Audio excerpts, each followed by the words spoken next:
que vamos a, por favor, ir terminando las conversaciones y pasamos ya al siguiente grupo y panel, sobre nada menos que la ciudadanía europea. Ya se ha mencionado este asunto varias veces a lo largo de la jornada anterior, de la sesión anterior, y no es para menos porque evidentemente constituye singularmente uno de los aspectos y de los pasos más importantes en la construcción de una Europa que tenga los visos de seguir adelante hacia una federación. La ciudadanía empieza por ser el elemento fundamental de una legitimidad democrática y ese es un valor esencial en la Unión Europea, pero además seguramente es un elemento indispensable para ir construir eso que siempre se dice que tenemos y que es verdad, que es el demos, famoso demos europeo, ¿no? Sin ciudadanía es imposible construir ningún demos para empezar, ¿no?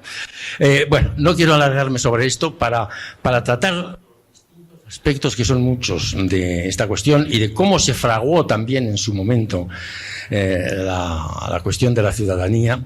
Tenemos con nosotros al embajador Yáñez Barrero, que lo vivió en una determinada fase muy en primera persona como consejero diplomático y director del Departamento Internacional de la Moncloa, y luego tenemos a Escobar, Sánchez Millas, que desde el otro ámbito, esto funciona a veces y otras no tanto, desde el otro ámbito más académico y más de investigación y elaboración de lo que es el concepto jurídica y sociológicamente, van a darnos una presentación sobre ello. Vamos a modificar ligeramente el orden de intervención, pero eso no va a cambiar mucho, no va a alterar el resultado. Voy a pedir a las intervinientes, al interviniente, que lo haga desde el rostro, que dicen los clásicos, porque se oye mucho mejor ese micrófono que este. Así que sin más dilación, pido al embajador que por favor intervenga. Muy bien. Perdón.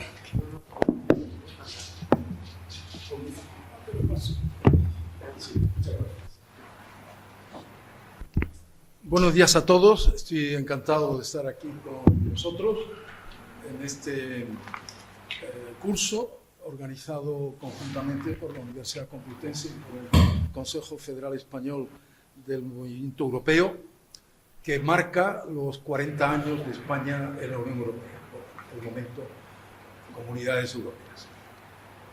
Y entre las aportaciones de España a la Comunidad Europea, luego Unión Europea, a lo largo de todo este periodo, una de las que yo creo que han tenido mayor trascendencia, no la única, muchísimo menos, es precisamente la ciudadanía europea. Esa idea que acompaña al proyecto más amplio de una Europa política. Y todo ello en la recta final hacia el Tratado de Maastricht y más allá. Por tanto, se debe en gran medida, no exclusivamente, obviamente, pero en gran medida a España el que se produjera ese avance considerable en la Unión Europea. Que me anticipo ya a decir que es una idea que encuentra su reflejo, se plasma en el Tratado de Maastricht, sin embargo, no agota ni muchísimo menos sus virtualidades, sus potencialidades en lo que aparece en el Tratado de Maastricht y que todavía tiene un enorme potencial por desarrollar, a mi modo de ver. Voy a saltarme, lo pueden encontrar en la contribución al libro editado por el Consejo Español del Movimiento Europeo, todos los antecedentes, que hay antecedentes, indudablemente, desde los orígenes del europeísmo político y también desde el Congreso de La Haya de 1948, con su mensaje a los europeos, y posteriormente con el Consejo de Europa, hay indudablemente precedentes para esa idea, por no remontarnos incluso más allá a la idea de nada menos que del filósofo Kant, que él propugnaba una ciudadanía cosmopolita, que él veía como universal, pero sobre todo lo veía en cuanto europeo.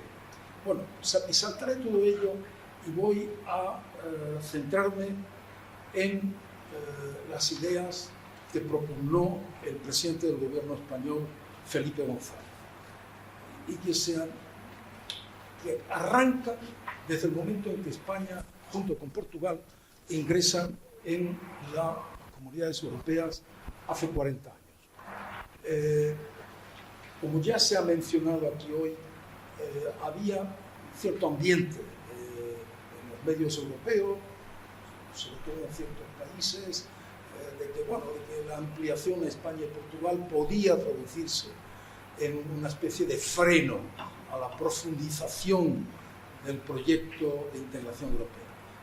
Nada más lejos de la realidad, al menos desde el punto de vista de España, y así lo recalcó Felipe González desde el primer día y con el apoyo de otras fuerzas políticas, que el designio, el propósito firme de España era ir tan lejos como fuera posible en la integración europea, al menos a donde quisiera llegar el miembro europeo más decidido y más comprometido.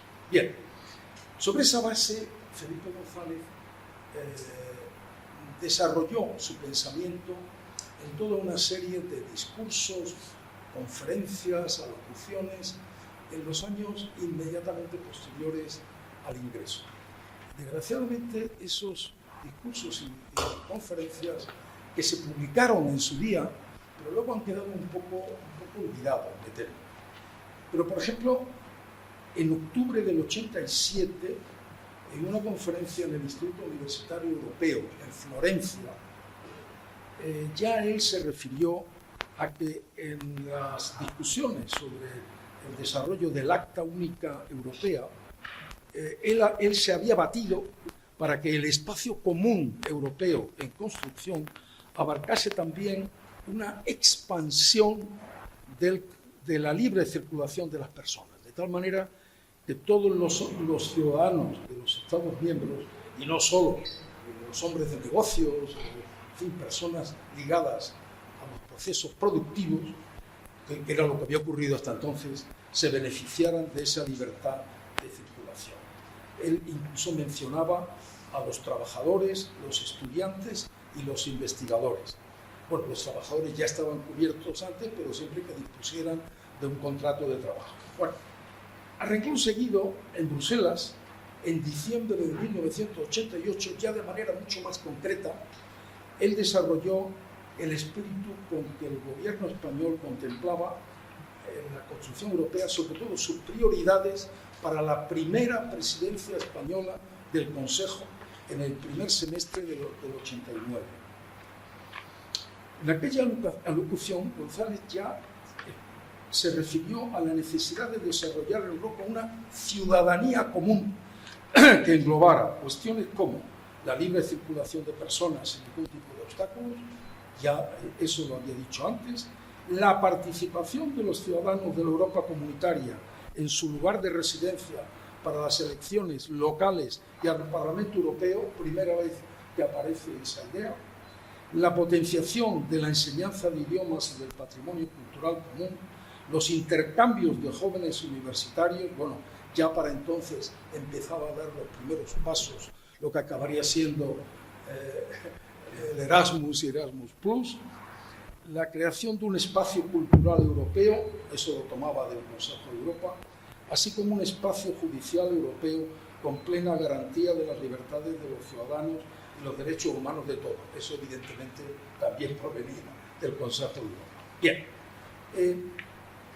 unos meses más tarde, en el Consejo Europeo de Madrid, el primer Consejo Europeo que se celebra en España, en Madrid, en junio del 89, en las conclusiones de ese Consejo Europeo, por primera vez aparece la expresión ciudadanos comunitarios dentro de un apartado referido a dimensión social que también se había introducido por iniciativa española, en relación con cuestiones como el reconocimiento mutuo de cualificaciones, la formación profesional permanente, la plena movilidad profesional y la promoción de la integración de los jóvenes en la vida activa.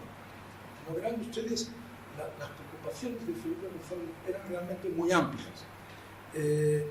No se referían solamente a un estatuto jurídico y político de ciudadano europeo, como efectivamente se introdujo en el Tratado de Maastricht, que ahora entraré en ello, sino que englobaba a todo un programa más amplio en el que la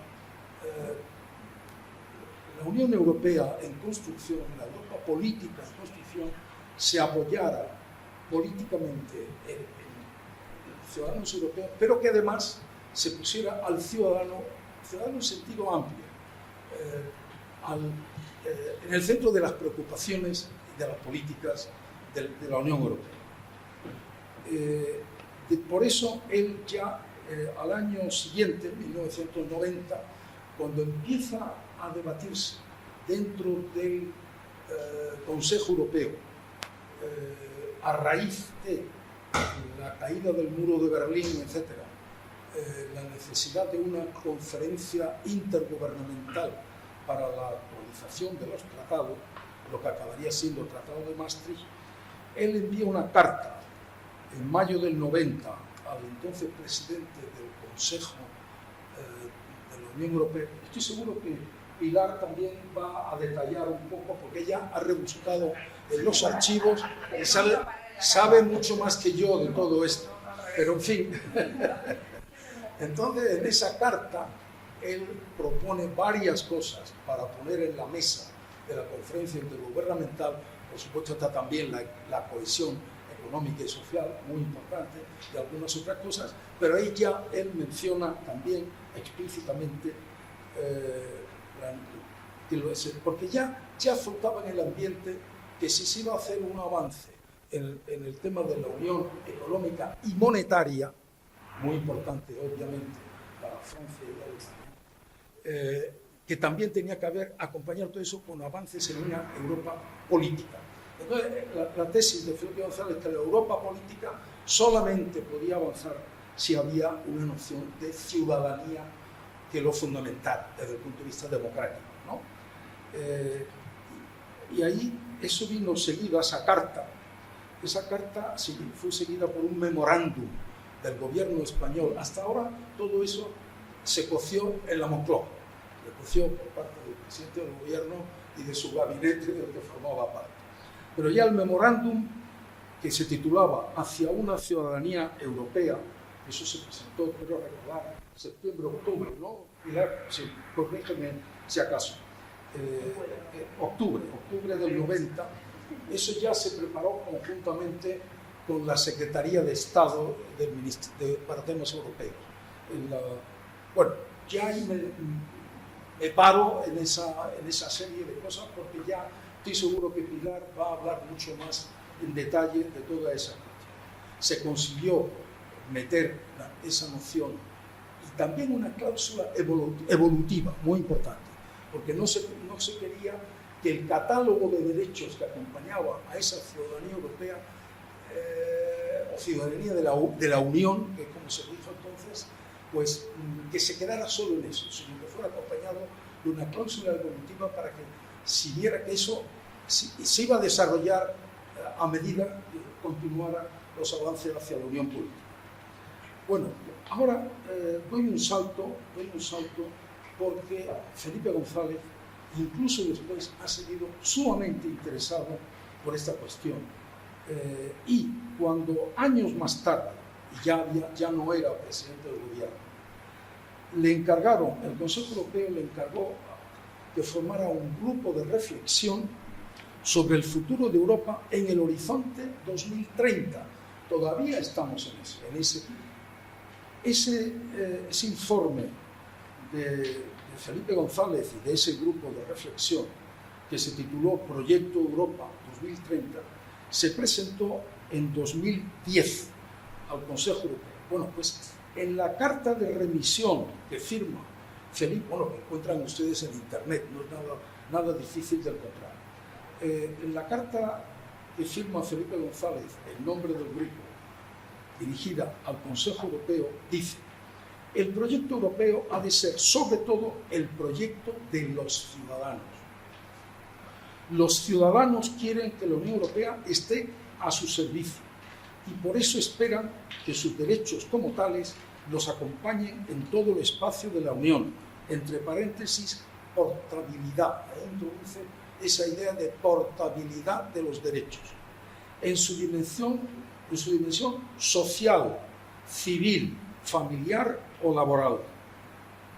O sea, no habla solamente de un estatus jurídico y político, sino que habla de más cosas, de otras dimensiones que acompañan al ser humano en su vida social. Y añade: solo así sentirán próximas a las instituciones y se sentirán representados. Eso es en la carta que dirige a los jefes de Estado y Gobierno. En el informe propiamente dicho hay un capítulo titulado La Unión y sus ciudadanos, en que desarrolla estas ideas. Y hay otros 2 capítulos más que también están relacionados, porque dice uno de ellos: el crecimiento mediante el conocimiento, 2 puntos, capacidad a las personas, capacitar a las personas. De nuevo, sus preocupaciones iniciales de formación profesional, incorporación a la vida activa de los jóvenes, etcétera, etcétera. Y otro capítulo que me recuerda lo dicho hace poco por Joaquín, bueno, por varias personas en la anterior mesa, un capítulo sobre el desafío de la demografía. 2 puntos: el envejecimiento, la migración y la integración, que están interrelacionados. Y en el informe insiste también en que todavía muchas ideas de ese informe están esperando una plena traducción en la realidad desde esa perspectiva integral de la ciudadanía europea. Aquí querría recordar por un momento que la palabra ciudadanía, al menos en castellano, en español, tiene 2 significados principales. Lo encuentran en el diccionario de la Academia o en cualquier otro. El primer significado es el de estatuto o condición jurídica y política del ciudadano. Es más o menos lo que está incluido en el Tratado de Maastricht. Pero hay una segunda acepción, que es el conjunto de los ciudadanos, y ahí ya varía según el diccionario, el conjunto de los ciudadanos de un pueblo, de una nación o de un sujeto político cualquiera, ¿no? Entonces, la preocupación de Felipe González a lo largo de toda esta trayectoria es sin duda el ciudadano en cuanto persona, pero también el conjunto de la ciudadanía. Le preocupa mucho que la Unión Europea se apoye y también se interese por los problemas y las necesidades del conjunto de la ciudadanía y que haga suyo esos afanes. Si no, el impulso europeísta se viene abajo, ¿no? Bien, bueno, aquí quiero ya concluir. Me imagino que... 3 o 4 minutos. Bueno, se ha dicho algo también en la mesa anterior. Estamos en un momento crítico en el sentido de que todo ese gran proyecto de la ciudadanía de la Unión, ciudadanía europea, se encuentra en peligro con las sucesivas ampliaciones. Se ha incrementado la heterogeneidad interna de la Unión, distintas experiencias históricas, distintos problemas inmediatos en cada región, en cada zona, distintas ideas de lo que Europa debe de ser o debe de hacer, y sobre todo el tema de las migraciones y cómo responder a eso y cómo integrar a los inmigrantes de uno o de otro tipo. Pero bueno, ahí hay un reto para todos nosotros y fundamentalmente para ese proyecto de la ciudadanía europea, pero evidentemente desde nuestra perspectiva, la perspectiva que yo creo que compartimos todos estamos aquí, la respuesta no puede ser el de la Europa fortaleza o de cerrar las puertas, el foso, etcétera. Tiene que ser una una respuesta inteligente, calibre, en fin, la posibilidad de acceder o no y de integrarse o no, pero tener siempre una actitud abierta, integradora, porque es la única posibilidad para el futuro de Europa en todos los sentidos. Y ahí hay que dar una batalla política e ideológica en que no hay que esconder las opciones y los riesgos y los problemas de cada uno, pero saber optar por una respuesta adecuada y positiva. Muchas gracias. Muchas gracias, Antonio. Con esto tenemos ya el tema en su sitio y ahora vamos a pedir a Pilar Sánchez Millas que continúe completando esta presentación. Pues buenos días. Bueno, completar a Juan Antonio Yáñez es complicado, para mí lo es todo. Es siempre, él es muy humilde. Cuando ha dicho que no formaba parte de, que había un grupo que formaba parte, él era el gabinete, por lo tanto yo le agradezco muchísimo siempre todo, su testimonio, siempre su consejo, siempre me ha ayudado mucho en el doctoral. Y nada, buenos días. Para mí es un honor hablar después de él. Buenos días, y Fernando Valenzuela, muchas gracias, Francisco Aldecoa, Ricardo, todo el comité organizador y al Consejo Federal del Movimiento Europeo. He pensado, ante tan ilustres compañeros de mesa, Juan Antonio, Concepción, Mónica, que lo sabéis todo, yo lo que hago es reivindicar el papel de documento. En su mayoría los protagonistas que han hecho estas políticas están por aquí, yo no estaba, ¿vale? Pero ahora estoy y los veo a través de los documentos que aportaron. Lo que yo quiero reivindicar hoy, más allá de que proyecte el documento del cual Juan Antonio nos va a dar toda la información, porque muchos de ellos los hizo él o los auspició o estaba él al lado, detrás, como él quiera decirlo, pero que no se quite protagonismo porque lo era, pues lo que yo veo en las fuentes es que se refleja una forma de trabajar, una creatividad, una pelea ante los contratiempos, una unión, sea de un grupo político o de otro, se tenga la ideología. Yo he percibido eso y yo creo que les voy a convencer cuando les enseñe algunos documentos. Luego, yo trabajo con alumnos jóvenes, trabajo como profesora en universidades americanas, españolas, o sea, yo trabajo con mucha gente joven. Y lo que he visto es que tienen muy complicado acercarse a la fuente primaria. Se creen que todo está en Internet, que es la inteligencia artificial, que es maravillosa, a mí me encanta y funciona para muchas cosas, mal usada, les da una información incorrecta, con sesgos, y les impide utilizar su inteligencia natural, que la tienen para hacer un ejercicio académico como puede ser un TFG, por ejemplo. Delegan sus funciones cognitivas en el Internet o delegan sus funciones cognitivas en una máquina que tiene sesgos culturales, sesgos de algoritmos. Y yo hoy, pues claro, vengo a hablar de un reality que son los documentos, que no todos son verdad, porque luego hay que contrastarlo. Para eso son los cursos de verano. Otra cosa que quiero agradecer es que yo soy fruto de todos estos cursos de verano. A mí me han becado para todos, para los cursos de Soria, los de Borrell de la Magdalena en Santander, los de... Aquí habré venido a los cursos de la Unión Europea, a todos. Y yo soy fruto de esos cursos. Cuando en Escorial, ayer me quedé un poco sorprendida de la poca gente que había, porque yo recuerdo en mis años de universitaria que aquí no cabía un alfiler en el Escorial y se nos becaba. Y yo soy fruto de todo eso. O sea, que eso ha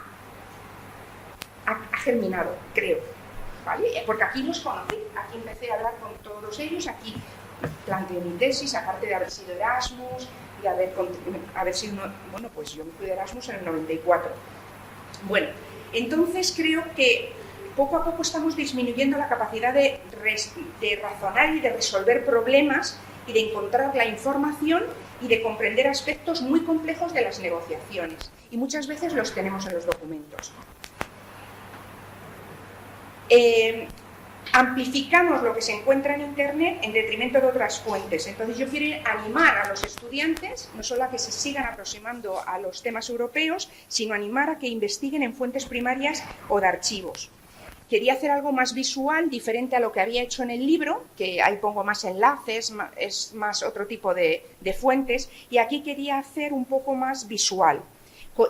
que siempre hay que contrastar las fuentes primarias con la fuente, luego la fuente oral, que sean accesibles, solicitar que se sean accesibles, ver las anotaciones, las exclamaciones, los POSIT, vamos a ver ahora algún ejemplo, visitar archivos públicos. Yo sobre todo voy al AGA, al archivo de Alcalá de Henares, y allí me encuentro pues documentación pues, de este tipo. La de los años 60 la voy a dejar, aunque tengo cosas muy curiosas. Bueno, manejo como 5.000 fotos. He puesto un shot screen, vamos, un pantallazo de unos poquitos, pero yo manejo toneladas de documentación, por lo tanto, cuando alguien me pide algo me tiene que dar tiempo.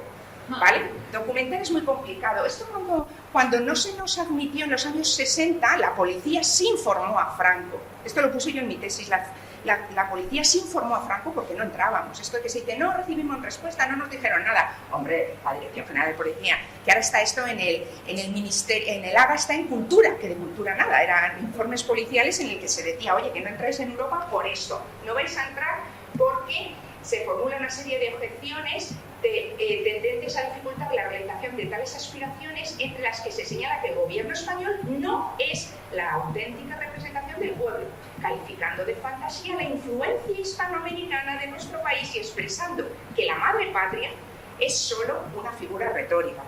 Bueno, que me puedo tirar aquí toda la tarde enseñándoles documentos, pero no lo voy a hacer. Este es un ejemplo para que vean, también para que vean que en los años 60 nosotros no estábamos, ni se nos esperaba, que el Partido Socialista estaba pues como estaba. O sea, todo esto está documentado. Lo que yo quiero hacerles ver que esto está documentado. Voy a pasar las siguientes muy rápido porque no me puedo parar. Pero ingreso de España en el mercado común, este es del 63, este es, bueno, pues Tierno Galván, el mercado común, ese es del 63, es decir, todo esto se puede documentar. Bueno, vamos a Morán y Francisco Fernández Ordóñez, junto con Yáñez y todo este equipo, para mí son lo más. Entonces, Morán y Francisco Fernández Ordóñez, si no hablo de ellos, no soy yo. Entonces, bueno, vamos a empezar con los 80, aunque he dado el salto muy grande, pero bueno, quería, por ejemplo, ver en el discurso del presidente. Esto lo he sacado del archivo de Felipe González, un archivo privado, a mí me parece muy bien, la gente le critica por lo que ha hecho, pues yo ya, en vista de lo que veo en los archivos españoles públicos, pues mira, pues están a gusto. Lo podemos ver, lo puedo descargar, me lo ofrecen bien. Si tienen que tapar algo, ahora verán algún ejemplo de archivo de Felipe González tapado, no hay problema, me lo tapan, no pasa nada, pero me dejan ver algo. Entonces aquí ya vemos una invocación a la proactividad, a que España no sea una carga. Es decir, que es importante que nos digan qué era el documento, pero también es importante lo que vemos detrás del documento. España no puede ser una carga, sino que tiene que ser un motor de avance. Tiene que ser un motor. Las flechas azules son mías, están en fluorescente, un poquito bordeadas. Por ejemplo, esta por ejemplo, es el proyecto, es que ya era junio del 85. Es que en junio del 85 ya se va, vosotros vais, ya se ve cómo ellos trabajan. ¿Quién va? Tú vas. Si quedas hueco, metemos a estos dos. Luego veremos la foto de las escaleras. Gabinete de la Presidencia, la Conferencia Intergubernamental de Reforma de los Tratados, lógico, si no se plantea como tal, pues hacer esto. Estas son anotaciones de Felipe González, esto está en el AGA, en el Archivo General de la Administración. Si no se plantea así, pues hacer esto. Y tú le ves al presidente cómo está escribiendo, cómo pone el POSIT, cómo se refuerza. Oye, no os vengáis sin esto. Vaya manera de redactar, cómo exclama. Tú eso lo ves. Esto está claro. ¿Vale? Pero ¿qué aprendemos con todo esto? Aprendemos, como he dicho, que el equipo utiliza la creatividad. Discurrieron para resolver un problema. Si no usas el cerebro, claro, el cerebro ahora yo con la inteligencia artificial, claro, si cada vez delegas más en la inteligencia artificial, vas a tener menos capacidad para delegar en la inteligencia natural. A mí me parece que esta generación, que se le pueden achacar muchas cosas, pero creo que tuvieron creatividad e inteligencia. Yo como historiadora no tengo por qué decir soy malo, soy bueno, No, yo constato, porque nosotros los historiadores usamos un método, somos ciencia. Nosotros no... ha dicho antes, don Enrique Barón ha dicho antes una frase que nos ha dicho, gracias por el piropo colectivo. Yo soy historiadora, yo no lanzo piropos colectivos, yo veo y veo que hay unión. Antonio Elorza, por ejemplo, que Felipe González le tenía como un genio en las negociaciones. Y a lo mejor no era de su corriente política, pero no, a mí me lo ha confesado Felipe González, no podía prescindir de él. Es que era fantástico. Me daba igual, porque trabajaba para España, trabajaba por nuestra... Yo voy... Oye, ¿tú me cortas? Porque yo tengo aquí para... Yo he hecho la tarde aquí, a mí me haces un curso, ¿vale? Entonces, aquí, por ejemplo, que decís, este informe ha sido... Y luego sois muy humildes y sois muy leales, jugáis limpio. Este informe lo ha elaborado tal, te lo presento yo, el gabinete, pero quiero que sepas, porque los informes, los mejores, los sesudos, Carlos Westendorf, estaban en el Ministerio de Asuntos Exteriores, estaban en la Secretaría de Estado. Mi tesis hizo un triángulo entre el gabinete de la presidencia, que por eso conocí a Juan Antonio, gabinete de la presidencia, ministros Morán y Francisco Fernández Ordóñez y PSOE. Hice ese triángulo, ¿vale? Ahora, si quieren, pues les enseño alguna cosa más. Tiene que haber una idea nueva, creativa, y un espíritu proactivo por ponerla en práctica, porque no sé si se tiene una idea, pero no se sabe poner en práctica, no hacemos nada. Eran creativos y eran proactivos. O sea, también vemos, a ver si, bueno, hay un FAS, al final este FAS no lo he encontrado. Pero bueno, la Europa de los ciudadanos, que esta es de junio del 86. En junio del 86 ya tenemos aquí la Europa de los ciudadanos, que creo que es del que tú has hablado. Tú esto te lo sabes de memoria mejor que nadie. La Europa de los ciudadanos, esto es de junio del 86. A mí que no me digan que España no influyó, porque lo estaba haciendo España. No se puede, esto no es que venga alguien de otra ideología política y diga España no hizo nada. No, hombre, iros al AGA, iros al archivo, miraros los documentos, escucharles, contrastar con la fuente oral, con el testimonio oral. España quería ser un miembro proactivo que pronto se caracterizó por situar a destacados seres humanos, a destacados personajes de izquierdas, de derechas, en el núcleo de la decisión. Es otra cosa que se ve, es que están en el núcleo de la decisión. No es que no es como ahora, claro, no se pueden comparar las situaciones porque ahora hay más... No, es que estaban en el núcleo de la decisión. Yo creo que Felipe González fue excelente en poner a gente excelente donde estaba la negociación. Vemos la foto, no la he traído porque está muy manida, la de Marín con los pies. O sea, es que estaban en el núcleo y no nos volvemos hasta que no lo tengamos. Y si no, va el otro, que va diciendo lo mismo, porque nuestro argumentario es este y no nos salimos, sea Elorza, sea Yáñez, sea todo. Hay una diapositiva de una firma, a ver si la tengo, que empiezan a trabajar al día siguiente. Al día siguiente, creo que es esta es la de la Europa de los ciudadanos, intervención del presidente. Este es el documento de trabajo para la presidencia del Consejo Europeo, que Yáñez lo explica estupendo en su artículo, se lo recomiendo, Comité de Informe Anodino, lo explica todo él en el libro que les han regalado. De verdad, cójanlo porque... este es 23 de junio del 86, es un ejemplo de proactividad. O sea, ellos, según entran, empiezan a mandar cartas. O sea, ellos no se quedan... Charles Pagano en un artículo dice, no quiere ser otra Grecia, no quiere ser una rémora. O sea, es que empiezan a trabajar. ¿Vale? Empiezan a trabajar. La Europa de los ciudadanos, ficha resumen. Toma, ficha resumen, a todos. ¿Lo hace el Ministerio de Asuntos Exteriores? Sí. Sí. Pero esto de que había conflicto, profesores míos, que yo hice doctorado en estudios europeos en la OCEA, pues algunos nos enseñaban, no, es que había conflicto, es que el Ministro de Asuntos Exteriores no era Morán ni Fernández, era Felipe González. Pues no, el Ministerio de Asuntos Exteriores tuvo un papel espectacular y excelente. Y todos fueron muy humildes. Es que todos hablas con ellos y es como que ninguno ha hecho nada. Pero, ¿cómo me decís esto? O sea, ¿cómo? Pues yo ya quisiera tener esta proactividad y esta unión ahora. Fomento del turismo, hoy me voy sin ratón, no pasa nada. Hoy nos vamos sin ratón, Vale. Bueno, pues esto, lo que se ve ha sido refugio, bueno, es que propuesta española para la presidencia, y esto es de julio del 88, es que son 2 años después y estamos haciendo un montón de cosas.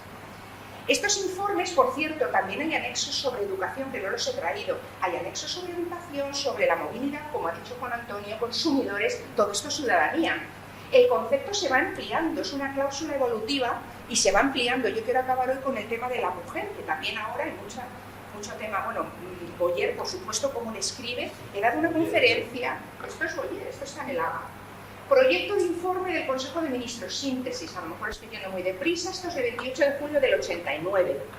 proyecto de informe del Consejo de Ministros. Empiezan a trabajar en solo un par de años. Es de una tremenda eficacia. Y hay un elevadísimo consenso entre gobierno y oposición. Todo el Parlamento, España sigue siendo el país que ha entrado con mayor consenso en la integración europea.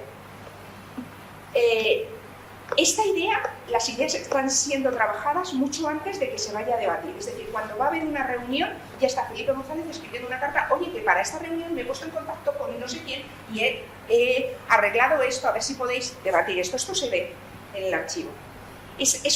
Yo lo veo que no es piropo, constato que hay sagacidad, hay audacia y hay valentía. Yo lo constato. Se ven las fuentes en la documentación. No es, ni soy del Partido Socialista, ni soy del PP, soy historiadora y yo trabajo con las fuentes que veo. Por otro lado, la coincidencia de postura con los dos grandes fundadores del proceso de integración europea, la coincidencia con Francia y con Alemania, esto sigue moldeando un hueco para el gobierno español, que va cobrando una imagen de socio fiable, que era tenido en cuenta en las propuestas conjuntas que lanzaba el frente, ese eje franco-alemán tan potente. Eso también se percibe en la... Vale. Luego, si quieren, les pongo más. Bueno, pues esto es el Parlamento Europeo. Vale, pues ya voy a acabar. Podemos... Pero vamos, quería un poco acabar con... Aquí ya saben, Eduardo Fontilla dice: oye, lo que está pasando aquí es muy fuerte, olvídate de Latinoamérica, que esto ya va a ir hacia el este. Y efectivamente, aquí es cuando ya nos vamos hacia el este. Y bueno, y el PSOE actuando como contrapeso. El PSOE era crítico en algunas cosas, ¿vale? El partido actuando como contrapeso. Y bueno, esta es la carta que decías tú. Y ya, bueno, aquí ya se ve claramente, la carta está en el Haga. Pero esta carta yo creo que esta se puede conseguir por internet. Aquí no, esto no lo veis así. ¡Qué horror de redacción! ¡Qué horror de redacción! ¿Pero cómo podéis poner esto? Esto lo he comentado con Felipe González, sí. Esto es Yáñez, esto es tuyo. Esto es para ti, este es Felipe para ti. No, pero que dice que es para ti. Estas son sus anotaciones y bueno, tampoco... Y esto sí está. Bueno, luego tengo... Mira, la presentación tiene 200. Eso son ejemplos.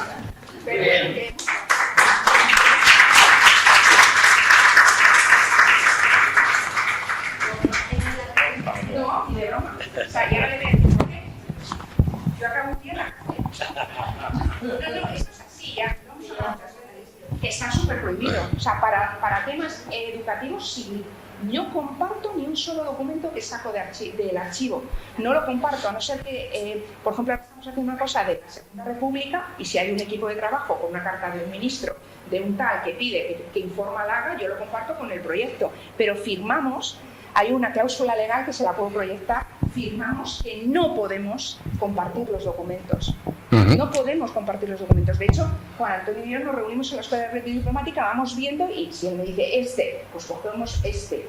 Pero no es algo que puedas sacar de internet y que puedas y lo comparto. De hecho, mi tesis también la he tenido que retirar del repositorio de la UCM, tristemente, porque tenía como 1000 notas con documentación de archivo y la gente me estaba plagiando, sí, y tal.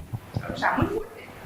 Y plagiar mi título, la Europa soñada, la Europa creada, plagiar mi título, plagiar el título, muy fuerte. Profesores, políticos. Entonces dije, pues no.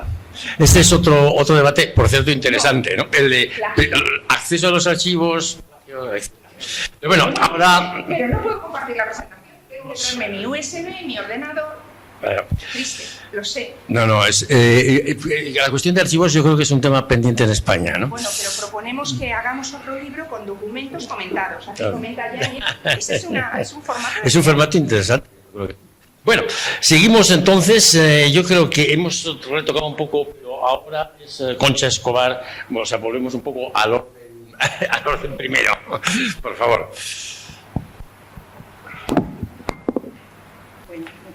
Embajador. Voy a poner el cronómetro para no irme del tiempo, porque tengo además fama, todos los que están aquí me conocen y tengo fama del tiempo, con lo cual voy a intentar ser una niña buena y no pasarme del tiempo. Bueno, buenos días a todos.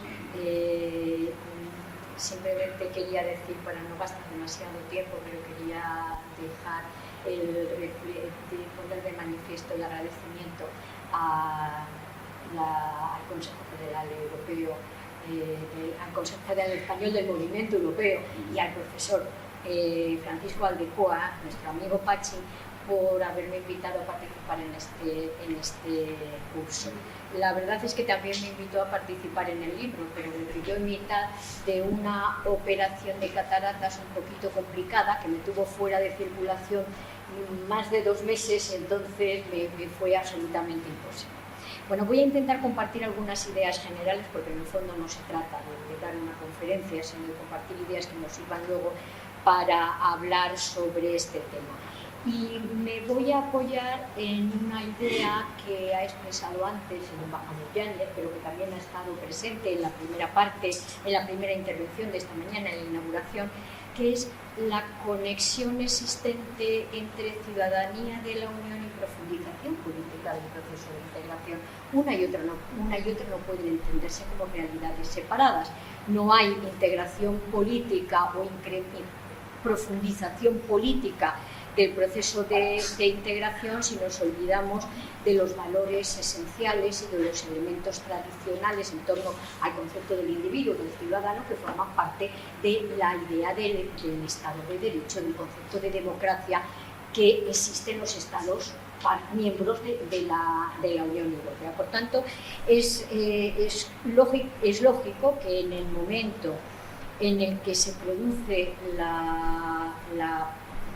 el impulso de esa profundización política, surja de manera decisiva, bajo el impulso español, el concepto, la categoría de ciudadanía de la Unión, algo que además tiene también un gran sentido, y quizás se pueda explicar, a lo mejor me estoy inventando, pero con el protagonista que está aquí me lo señala, me lo corregirá, pero es obvio que un país que sale de una dictadura, que está construyendo su sistema democrático, que quiere construir un sistema basado en el ciudadano, reconocer los derechos de los ciudadanos, garantizar la participación de los ciudadanos, quiera hacer lo mismo o quiera impulsar un modelo parecido en un proceso de integración como era el de la Unión Europea, que era tan querido en realidad en el mundo político español y en la sociedad española.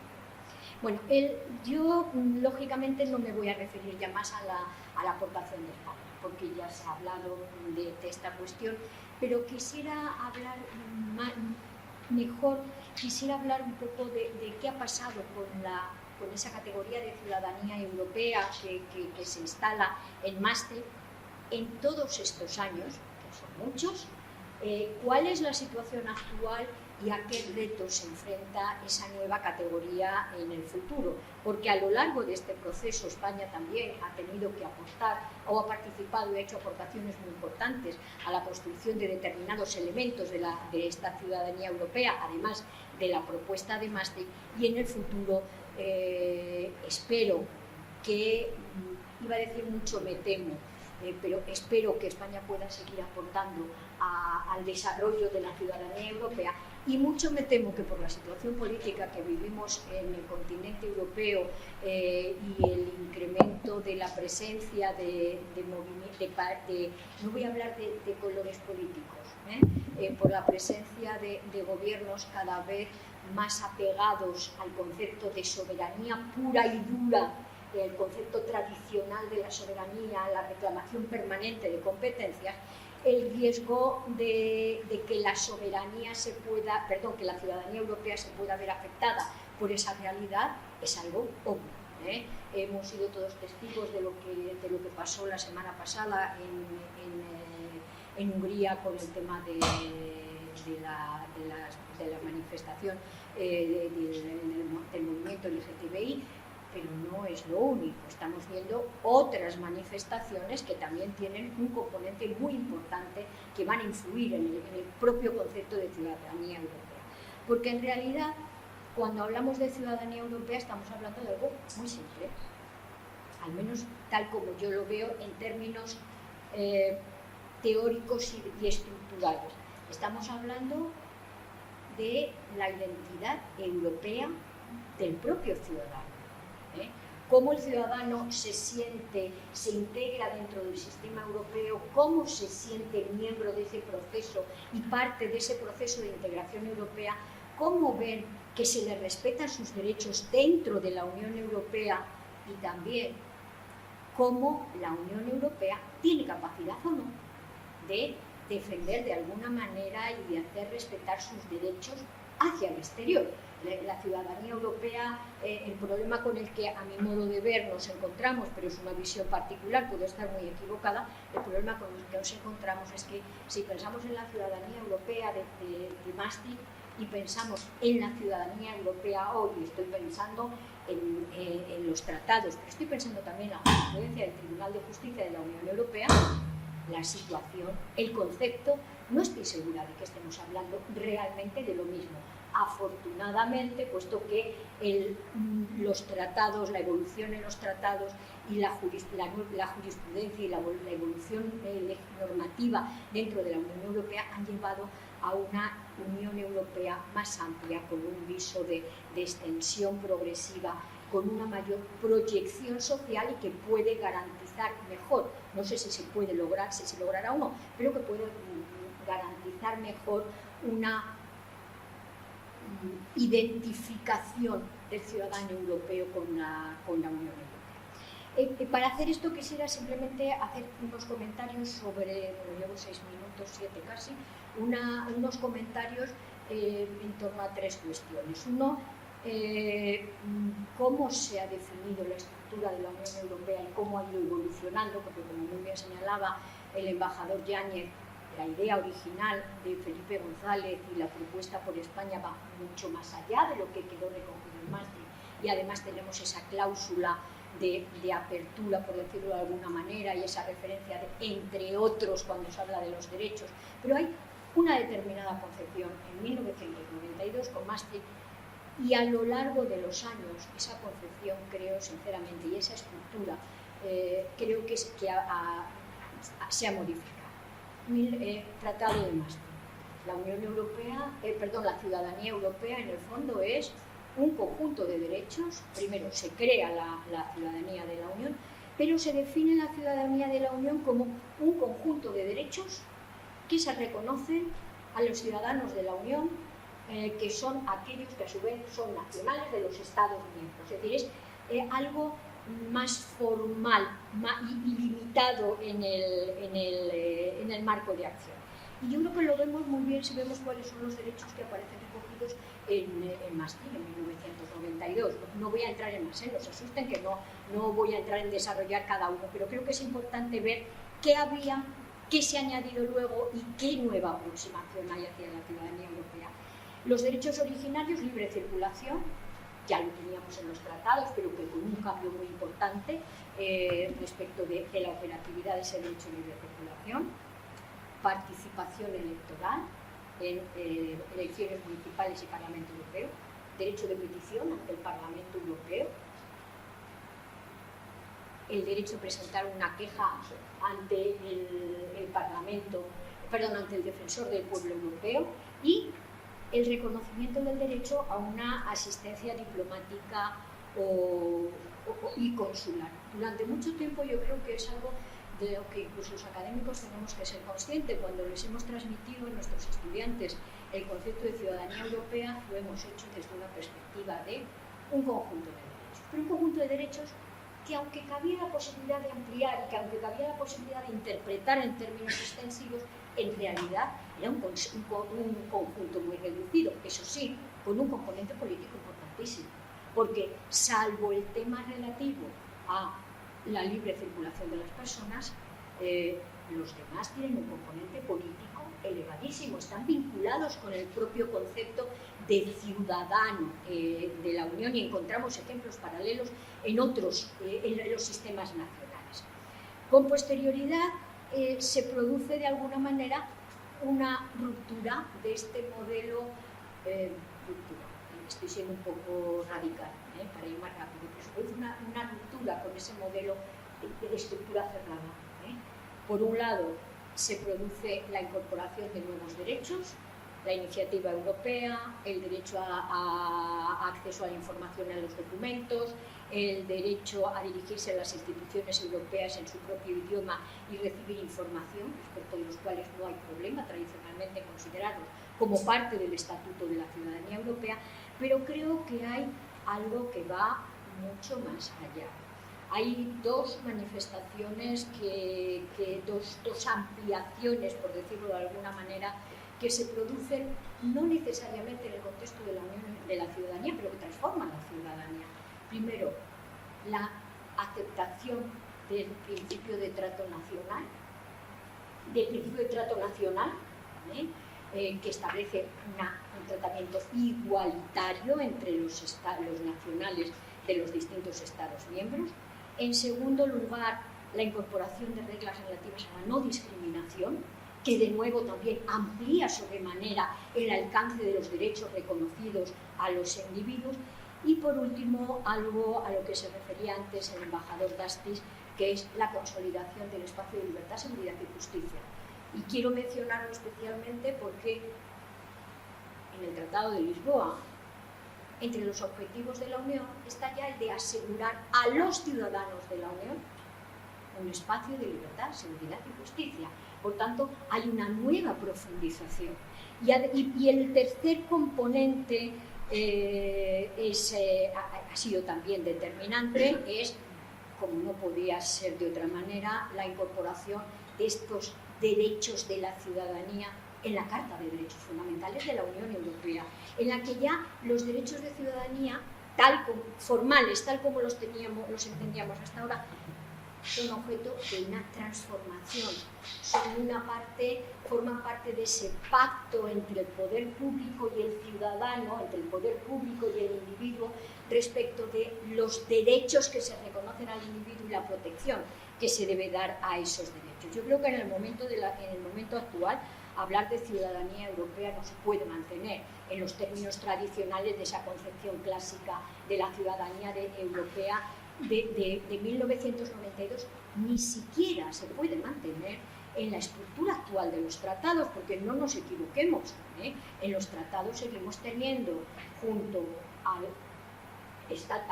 la presencia del individuo a nivel político, seguimos teniendo unos derechos de ciudadanía, artículos 20 y siguientes, que parecen que pretenden centrar la ciudadanía única y exclusivamente en esa categoría. Yo simplemente, como no tengo demasiado tiempo para esto, sí les quería llamar la atención sobre que ya en Lisboa la ciudadanía se define como un conjunto de derechos reconocidos a los ciudadanos de la Unión en los tratados, en especial, y a continuación aparecen todos los derechos específicos de ciudadanía. Pero hay un dato que creo que es relevante para saber cómo se entiende en el momento actual el concepto de ciudadanía dentro de la Unión, y es acudir a los informes trienales que publica la Comisión sobre la ciudadanía de la Unión. Si vemos los distintos informes que ha ido presentando la Comisión sobre la ciudadanía de la Unión, vemos que el ámbito material en el que opera la ciudadanía es mucho más amplio. No se limita exclusivamente, es decir, estamos pasando, conforme se produce una profundización política, estamos avanzando en el concepto global de ciudadanía, con independencia de que si podamos seguir manteniendo esa distancia. Bueno, la ciudadanía de la Unión, yo creo que en el momento actual tiene otro papel importante, tiene que ser visto desde otra perspectiva, y es que la ciudadanía de la Unión, antes hablaba de los objetivos y valores de la Unión, la ciudadanía de la Unión se convierte en un pilar de la Unión Europea, en un pilar del proceso de integración político en sí mismo. Y eso nos lleva a que aparezcan el concepto, a la conexión entre ciudadanía de la Unión y otros principios del sistema, ciudadanía de la Unión y valores de la Unión Europea, no estaban presentes en Maastricht. Tampoco nos debemos de rasgar las vestiduras por esto, era una situación determinada y en este momento la vinculación se hace explícita.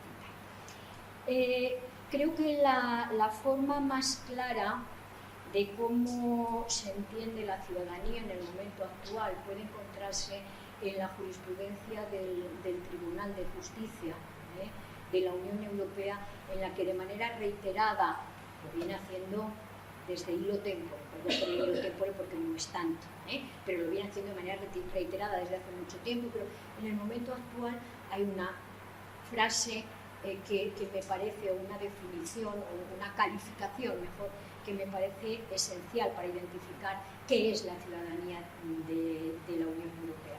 La ciudadanía, dice, la ciudadanía europea o la ciudadanía de la Unión Europea constituye el elemento esencial que define el estatuto del ciudadano, sin más. No añade en la Unión Europea, obviamente es en la Unión Europea, pero también por relación a los Estados. Yo creo que con esta calificación se ha dado un paso determinante. ¿Cuál es el problema con el que nos encontramos en este momento? Bien rápido porque me quedan solamente 4 minutos. El problema es el siguiente. Claro, desde Maastricht hasta la actualidad, el concepto del papel que puede jugar la ciudadanía europea en el proceso de integración ha cambiado. Se ha expandido, se ha convertido más, ha adquirido más, primero la dimensión valorativa mayor, pero no se han producido cambio ninguno en relación con la naturaleza jurídica de la ciudadanía de la Unión. Me voy a concretar en algo muy específico. Está en Maastricht y se mantiene de manera sistemática y llegamos a Lisboa con la misma redacción.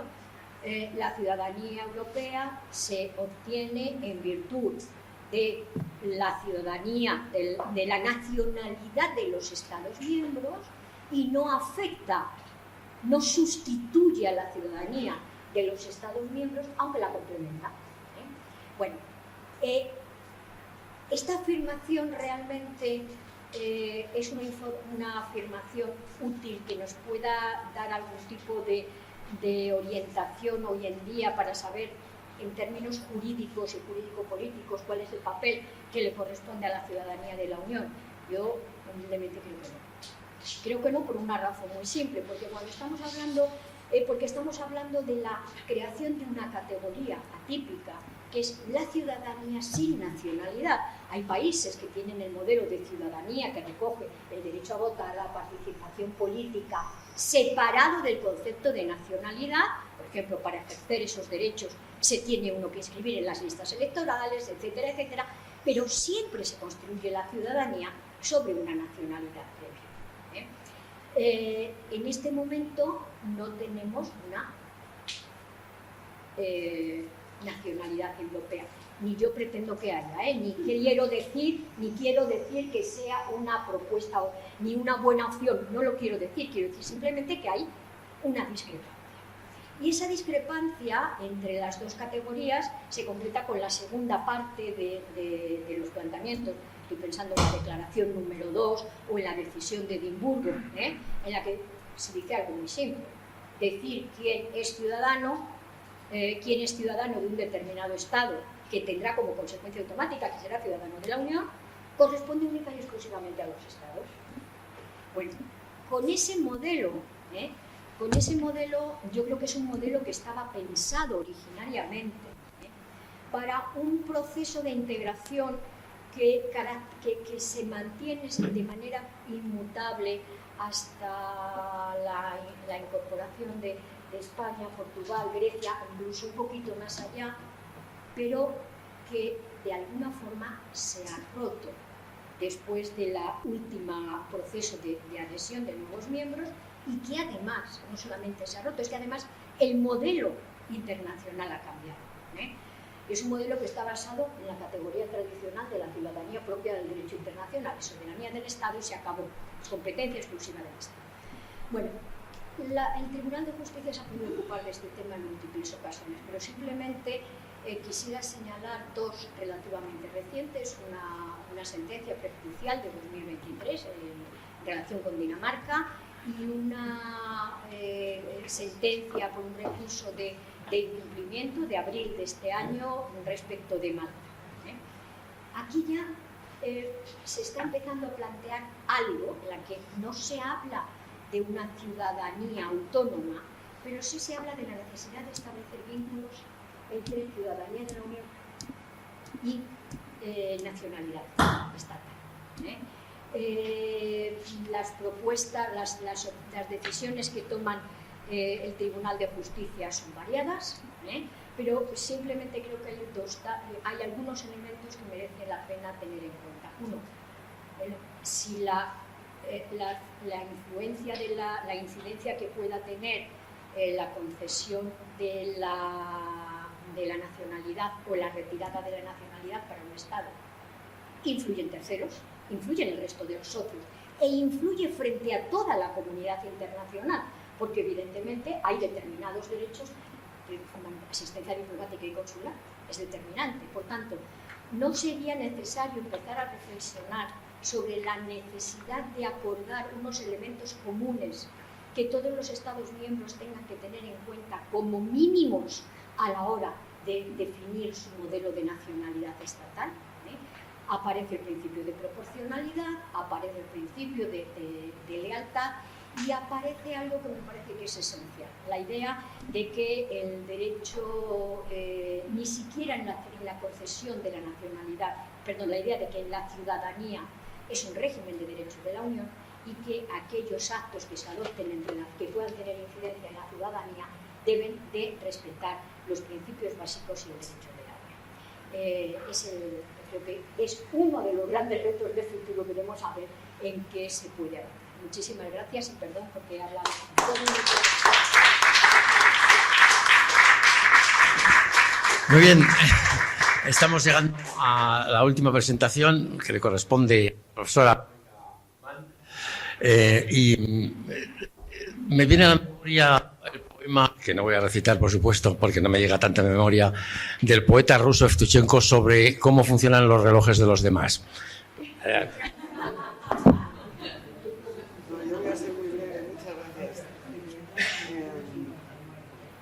Bueno, lo primero es felicitaros a Nueva Venezuela y a Pachi Alejoa, primero por la idea del libro y por la idea de conmemorar, yo creo que lo que es el hito más importante de la democracia española, que es el acceso de España a la Unión Europea, no solo sea por la fuerza transformadora que la Unión ha tenido sobre nuestras estructuras jurídicas, económicas y sociales. Con lo cual, era importante celebrarlo y así lo habéis hecho, y os felicito y os doy las gracias. A partir de aquí, realmente lo bueno que tiene hablar la última es que tengo ya muy poco que decir porque ya me lo han pisado casi todo, sobre todo el embajador y a mí.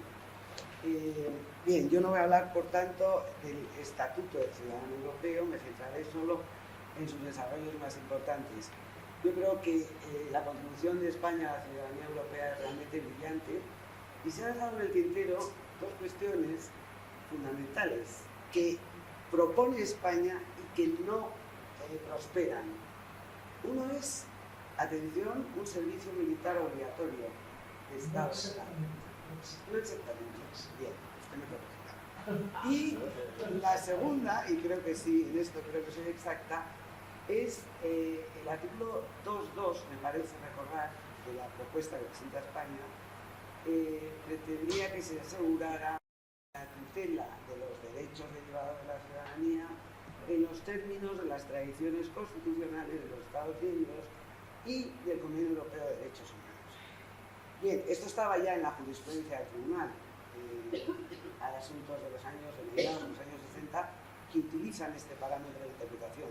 Pero claro, lo que era revolucionario era elevarlo a la categoría de tratado. Y tan revolucionario y visionario fue que ahí tienen el artículo 6.3 del Tratado de Lisboa que consagra esa misma disposición. Así que por la parte que le toca al embajador, le felicito. Luego me cuenta los 7 minutos. Y con esto voy a los desarrollos. El embajador Gastis también me ha recordado un desarrollo fundamental. O sea, el primer derecho es la libertad de circulación de las personas. Claro, si levantas fronteras, el problema que se plantea es que quedan flecos muy importantes, como la lucha contra el terrorismo, que han mencionado, la lucha contra el crimen organizado, contra el narcotráfico, contra el tráfico de niños, etc. Y de ahí el tercer pilar, la cooperación judicial penal, y de ahí también la cooperación judicial en materia civil. Estos dos ámbitos derivan directamente de la libre circulación de las personas, de los problemas que iba a plantear, digamos, una libre circulación de personas no controlada. El otro derecho al que yo me iba a referir, porque la aportación o la contribución de España fue decisiva, es el derecho a la asistencia consular de nacionales de Estados miembros en países terceros. Aquí el origen es, bueno, la documentalista me corregirá porque el solo que ha traído seguro que yo digo un disparate. La idea es, está en el informador Nino, creo, ¿verdad? La idea es que los ciudadanos de los países miembros deben tener derecho a una protección o asistencia consular, se dijo en un principio diplomática y consular, que no es lo mismo, solo asistencia consular en países terceros. Bien, creo que está en el informe Almino. Hubo unas directrices del Comité de Cooperación Política Europea de mayo del 84 y la intervención española arranca, yo diría, en una orden circular del Ministerio de Asuntos Exteriores de 5 de mayo del 86 por la que el Ministerio comunica a embajadas y consulados la obligación de proteger a ciudadanos españoles y a los de los Estados miembros de la Unión que careciesen de representación, así como suministrar salvoconductos que les permitieran viajar a su país de origen. Este es el primer rastro que yo he encontrado. Hubo una primera propuesta de España ya en el contexto de la preparación de la Conferencia Intergubernamental del 90, en el que se sugería un mayor grado de asistencia y protección, teniendo en cuenta las carencias de los dos convenios internacionales en la materia, los convenios de Viena sobre relaciones diplomáticas y el de Viena del 63 sobre relaciones consulares, centrados básicamente en la protección de los propios nacionales. Luego una propuesta articulada de fecha, bueno, inmediatamente posterior del mismo año, cuyo artículo 9 proponía ya una protección de la Unión, una propuesta articulada, así como la de cualquier Estado miembro, sumaba las dos protecciones en las mismas condiciones que a los nacionales de dicho Estado. Algún colega nuestro lo criticó, cómo se podía hablar de protección de la Unión, si no había Unión, y no había un contenido uniforme, por consiguiente no aportaba nada con respecto a lo que ya existía. Partía desde luego de una caracterización bastante generosa porque no se subordinaba a la inexistencia de representación, es decir, como casi todos saben, es una protección que se dispensa en el supuesto en que yo como española no tenga representación de mi país en un país tercero. Y así ha quedado el tratado. Y se criticó, como digo, porque era un sistema de protección aparentemente centralizado, pero no. Fíjense que estamos en el año 92, la primera directiva se consigue en el año 2015.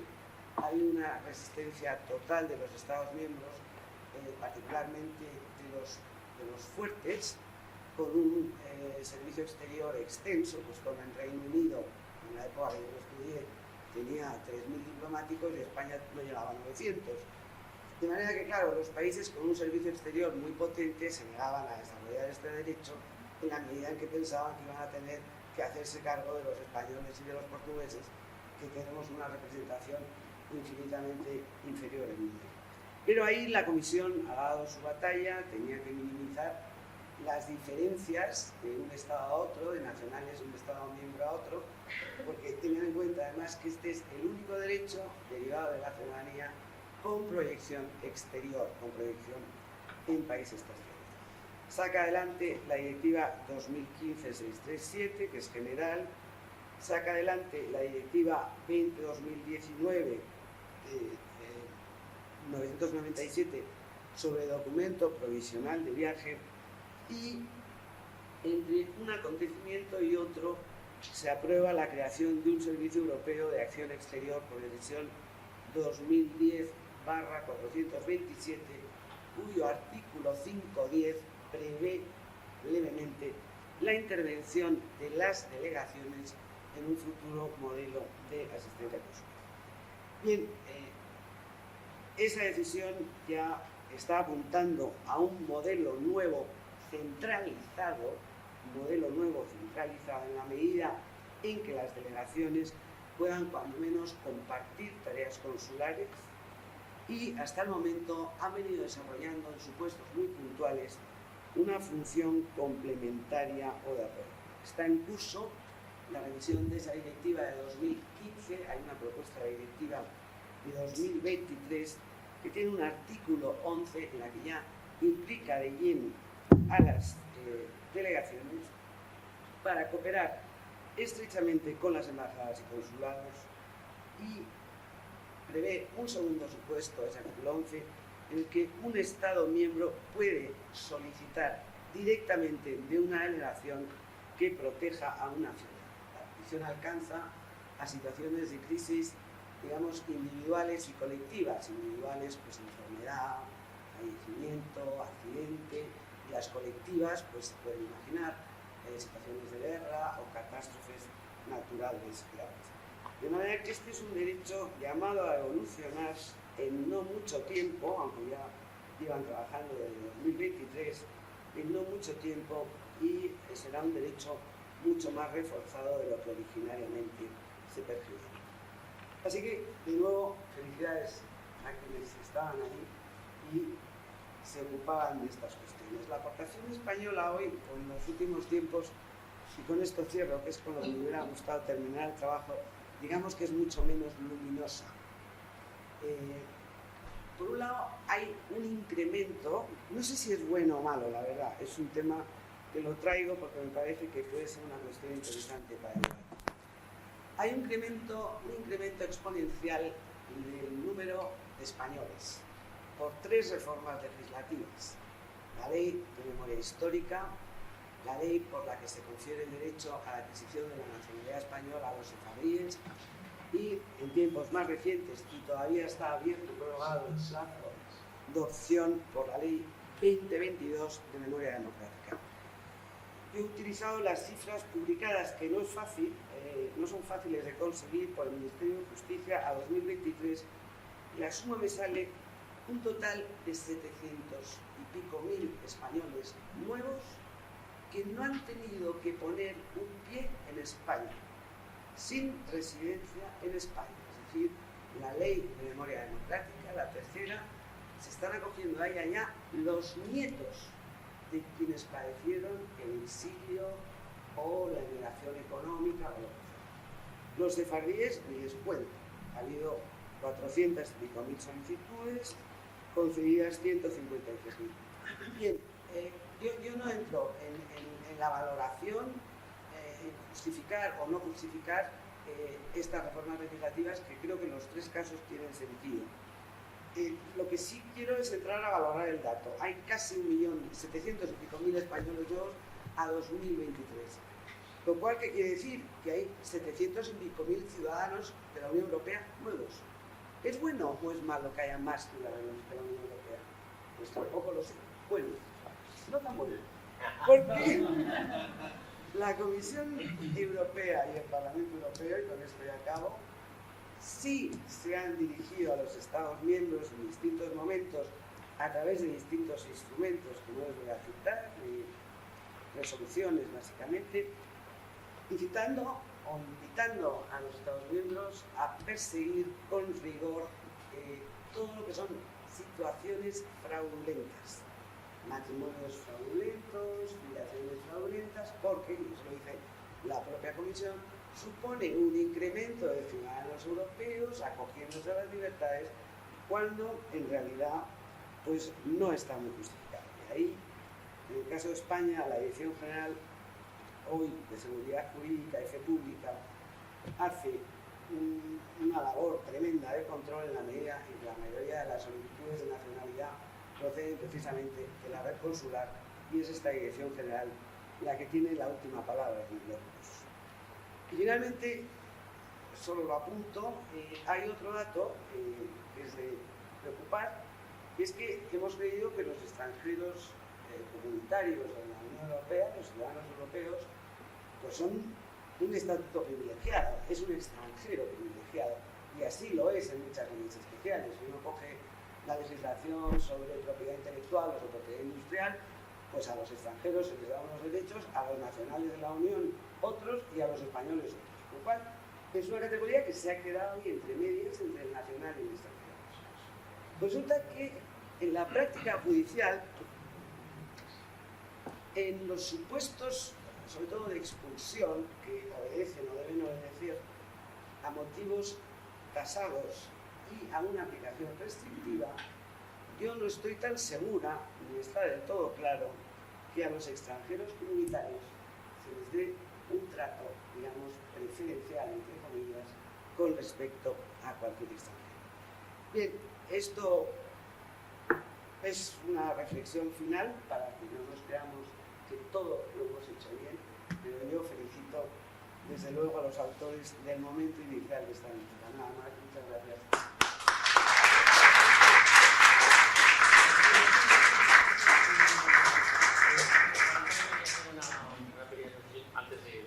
Muchas gracias, Fernando. Sí. Perdón por tomar la palabra de nuevo para un par de pequeñas observaciones. Bueno, una, agradecer a mis compañeros o compañeras de Mesa Redonda por sus aportaciones, que la verdad me han dejado apabullado, ¿no?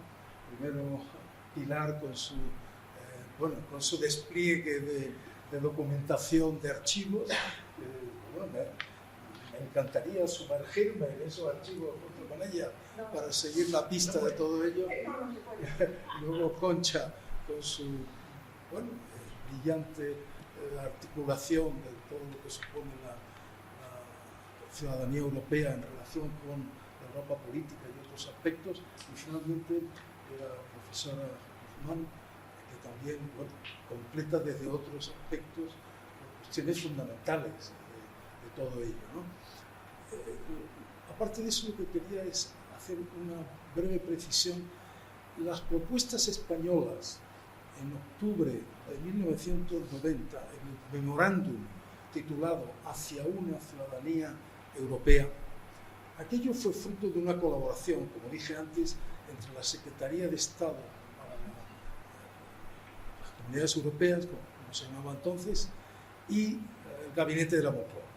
Pero tuvo la Secretaría de Estado, la persona que hizo de punto de conexión y que elaboró los primeros borradores y el trabajo final, fue, me gustaría recordarlo aquí, un compañero diplomático, lamentablemente ya fallecido, Rafael Pastor Ridruejo, que era entonces número 2 de la Secretaría de Estado, que tenía una gran experiencia en materia consular, y de ahí que él introdujera estas cuestiones de la asistencia consular. Eso se debe a él, en gran medida, hermano además de un notable catedrático de Derecho Internacional Público y también jefe. ¿Me ha pasado?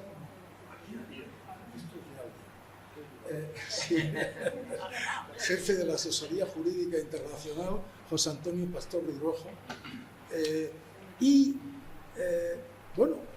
Posiblemente él supiera o intuyera que aquello podía tener muchas complicaciones, pero pensó que era algo muy importante, sobre todo para los países pequeños de la Unión Europea, que podían sentirse sus ciudadanos mejor protegidos fuera del ámbito comunitario, ¿no? Y entonces él introdujo otra idea, que es lo que quizás haya querido referirse la profesora Guzmán, porque dijo me pareció entender, un servicio militar obligatorio. Creo recordar, mira, eso, Pilar, si nos puede reponer, que antes lo pusiste, el memorándum, luego, el memorándum, bueno, si quieres ahora, el memorándum de octubre del 90, lo que allí se puso, creo yo recordar, era lo siguiente, que aquellos Estados miembros de la Unión Europea que tuviesen servicio militar obligatorio, que pudieran, digamos, efectuarse el servicio militar en el lugar de residencia y no en el lugar de la nacionalidad de origen.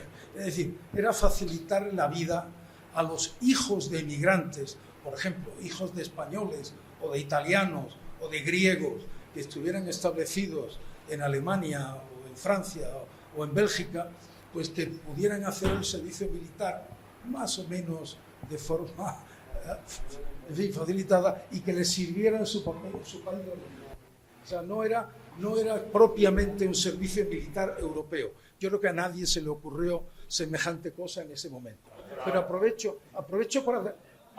para decir, esa idea cayó en aquellas negociaciones porque, bueno, mucha gente consideró que muchos países que el servicio militar era algo sagrado y propio de la nación y que no había manera de articular una cosa así, pero además porque muchos países ya estaban empezando a suprimir el servicio militar obligatorio y España lo suprimió no mucho después, 10 o 15 años después. Ahora, con la amenaza de Putin, vamos, algo más que amenaza respecto de Ucrania, ahora resulta que hay otros países que están reactivando el servicio militar obligatorio, sobre todo en países nórdicos, países bálticos y otros. Con lo cual, quién sabe, si esa tendencia se extiende, a lo mejor tenemos que reactivar la idea del memorándum de octubre del 90. Por eso... Muy bien.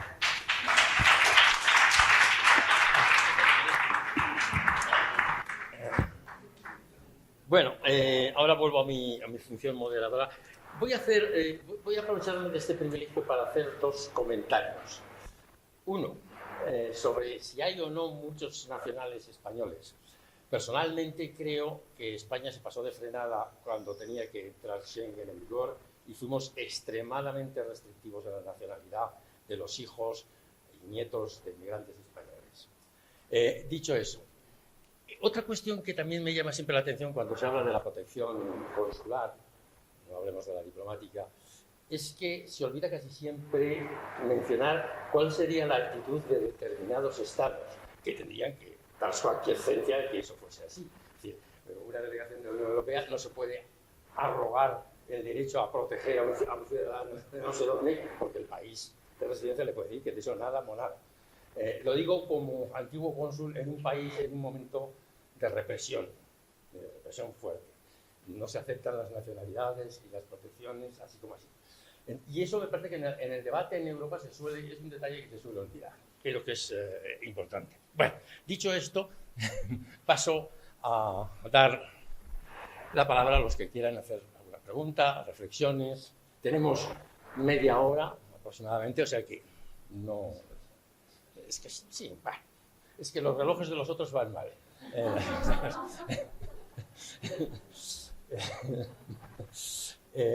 ¿Quién quiere abrir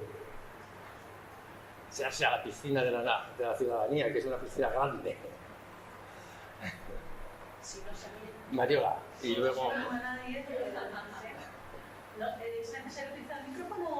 Bueno, yo creo que será mejor. Está aquí. Tiene sus ventajas en comer. Sin micrófonos y se oye bien. Bueno, quiero felicitar a todos los que han intervenido en esta mesa. Ha sido verdaderamente fantástica. Y mi pregunta o mi reflexión tenía que ver más directamente con las propuestas de la profesora Escobar y también con la profesora Guzmán. Mi duda era cómo podríamos seguir ensanchando el concepto de ciudadanía, si esto es posible o no. Yo tengo mis dudas porque creo, no sé cómo lo veis vosotras, casi habría que romper un concepto jurídico.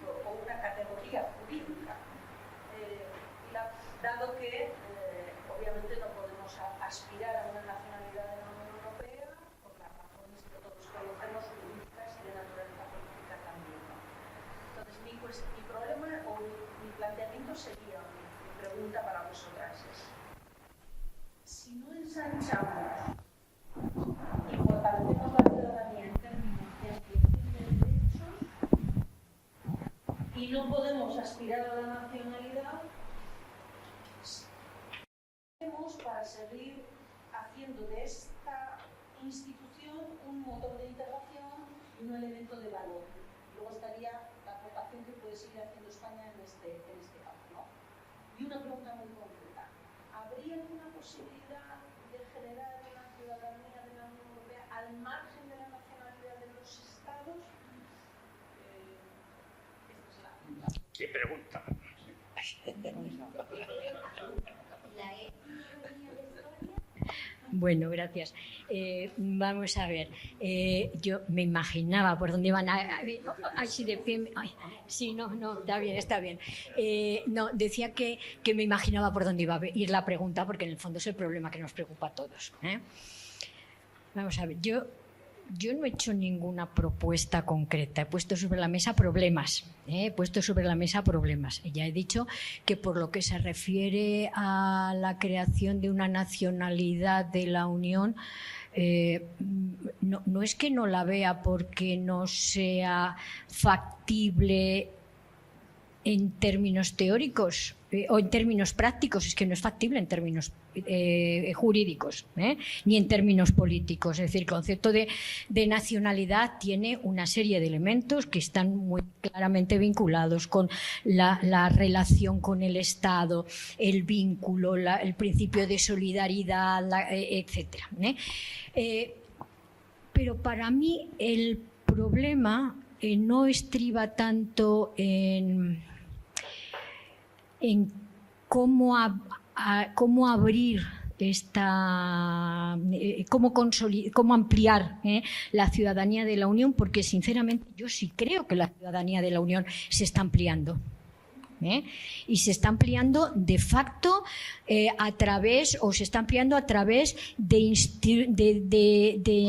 normas, de prácticas, de instituciones jurídicas que no están necesariamente vinculadas a la Unión, a la ciudadanía en términos formales, pero que tienen una incidencia clarísima en términos de la Unión. Reunificación familiar, por ejemplo.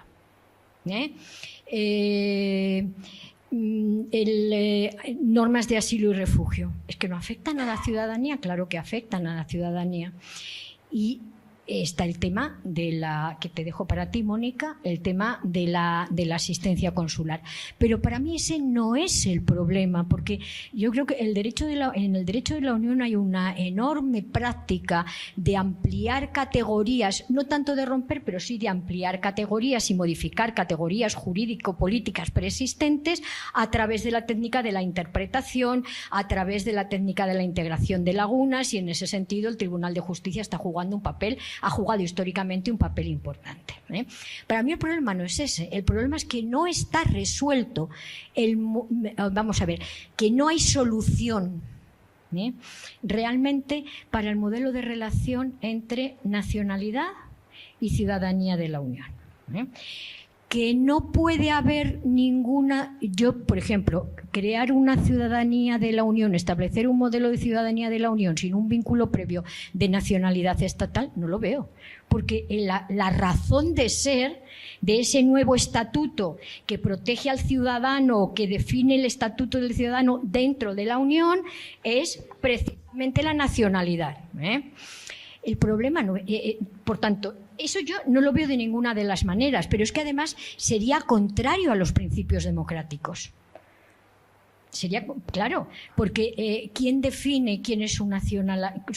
¿Para qué se protege al ciudadano de la Unión? ¿Para qué se establece la categoría? Para facilitar la participación política, para darle un determinado estatuto frente a las instituciones y también frente al Estado, etcétera. Bueno, el tema es, y por eso he querido mencionar las dos sentencias, el tema es cómo interpretamos el poder absoluto, entre comillas, la competencia absoluta del Estado para conceder o retirar la nacionalidad.